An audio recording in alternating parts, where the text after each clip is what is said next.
മാത്രവുമല്ല, പുതിയൊരു ചോദ്യം ഈ സദസ്സിലോട് എനിക്ക് അടിവരയിട്ട് ചോദിക്കാനുണ്ട്. നമ്മൾ ശിർക്കിനെതിരല്ലേ?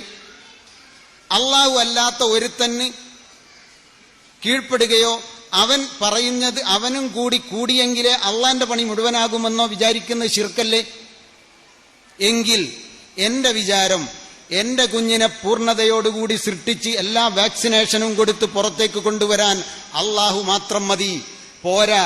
അള്ളാന്റെ കൂടെ ഡോക്ടർമാരും ഗൈനക്കും കൂടെ കൂടണമെന്നാണ് വിചാരമെങ്കിൽ അത് ശിർക്കാണ്, കൊടിയ ശിർക്കാണ് എന്ന് വിശ്വസിക്കുന്ന ആളാണ് ഞാൻ. നിങ്ങൾ എങ്ങനെ വിശ്വസിക്കണമെന്ന് എനിക്ക് നിർബന്ധമില്ല.